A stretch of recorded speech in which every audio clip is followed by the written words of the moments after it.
But I don't think we've been to that suburb. No, right? I don't think so. It sounds really cool though. You'd think it'd be easy, right? Moving from the UK to Australia. I mean, at the end of the day, both countries speak the same language. But it's weird. You can still feel lost in translation. Because language isn't just words. It's how people listen, joke, argue, connect, and suddenly the way I'd always spoken didn't quite fit in anymore.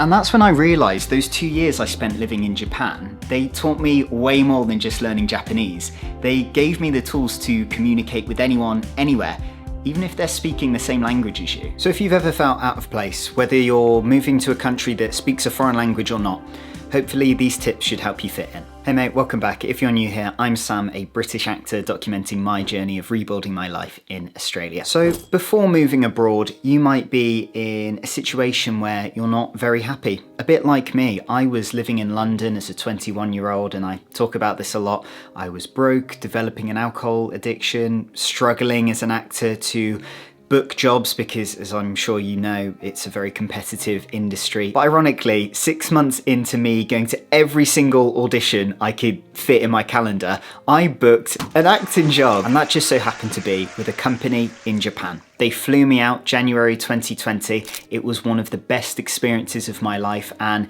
I stayed there as a working performer for 2 years, and I had to speak both Japanese and English scripts. And before I left, the fear I had about learning Japanese, because so many people have told me in the past how complicated it is, I cannot tell you how stressed I was. And this is really cheeky, so don't tell my former employer this, but while I was working at this call centre in London that only hired actors, right? In between taking phone calls, I had my Japanese study up on the screen on the left, and I was listening to Japanese and speaking it out loud and writing it down. And I had no structure to this, right? I was literally just improvising. I would type into Google Japanese for beginners, and I was just trying to cram in any nuggets of language learning that I can, but it was just all over the place. And some people have asked me, it must have been hard to leave behind your home and your culture to go to Japan for 2 years. But my honest answer was, no, I wasn't sad at all. And whether you're a creative or not, you might be living in a city or a town that you just feel so cramped in. You might feel like the people around you are trying to push you down and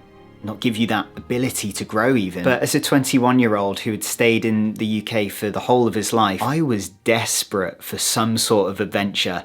And this beautiful Japanese company gave me that one-way ticket, and I said thank you very much. And often some of the best adventures of our life, they begin when we're just too tired and worn down from our previous life. And we're like, something has to change. Now, landing in Japan at first was absolute culture shock to a level I've never experienced before. In Japan, if you go up to a shop assistant or someone in a cafe serving you and you speak in English, sometimes they won't know what you mean. So you do actually have to learn Japanese. I think this is absolutely amazing because us as Brits, we can be a bit lazy with language learning sometimes, but moving to a foreign country like that makes you realize you do really have to adapt very quickly. Otherwise, you're just going to be a bit of a deer in the headlights. It is a very rewarding feeling. Even just learning a few words and few Japanese phrases, and being able to speak them to a local and they understand you, oh my word, best feeling in the world. And a quick reminder, if this video gets over 20,000 likes, I will play a full game of AFL, which if you haven't seen the sport before, basically means I'm signing up to get flattened by human tanks. I mean, I'm only 5'8", so hit that like button if you want to see that happen. What am I saying? But 1 year later, I'm still living in Japan and my Japanese is to a conversational level. And I'm quite proud of that. And Japan had given me that language learning bug. I wanted to learn another language. And so I did. I started learning French with my wife and we did it for 4 months and we had so much fun. A lot of people say, oh, if you're an adult, especially if you're over 26 years old, it's really hard to learn new things like languages because your brain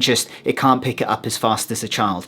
That's just not true, and I'm speaking from experience. If you put aside 20 to 30 minutes a day to do proper focused work on learning that language, you're going to pick it up in no time, especially if you go visit the country for a few months. Oh my word, you will impress yourself more than you even know. You know, when I first moved to Japan, I thought picking up the language would just happen through osmosis. Spoiler, it didn't. I could perform entire shows on stage to thousands of people, even speaking a bit of Japanese in it, but off stage, I was completely lost. So after trying a bunch of language apps, I finally switched to Lingapie.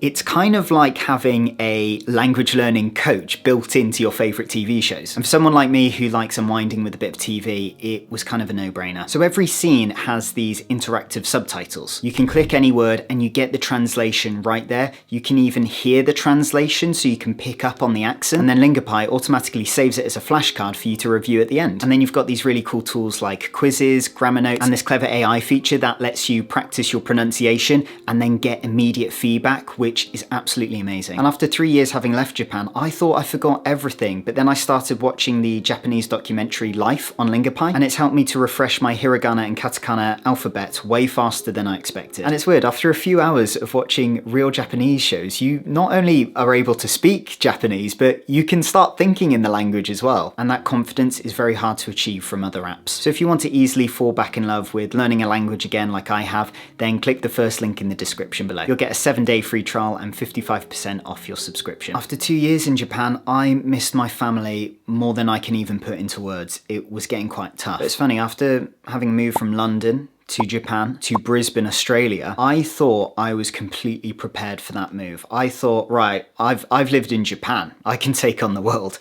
and it couldn't be further from the truth. Now, I didn't know this at the time, but the decision to make the leap and move to Japan, it was actually the catalyst that helped me make the leap to Australia a few years later. It also really helped me to pick up on Australian quirks and language and slang way quicker than I would have done if I didn't have that experience. People don't talk about this enough, but there is so much slang to learn in Australia that, especially if you're in Queensland, you will hear it all the time. There are certain words that I heard, like doona, like bottle, like snag, that sounded completely foreign to me. Sometimes I genuinely thought people were speaking a different language. I was like, oh, did you guys learn like an extra version of English while you were at school? I was finding it really hard to understand the accent sometimes. I'm not even exaggerating, because especially in Queensland, the accent can be quite strong. And of course, the whole tone and pronunciation and even the irony behind certain words and phrases was completely opposite to English I had known in the UK. Even though everyone was speaking the same language as me in Australia,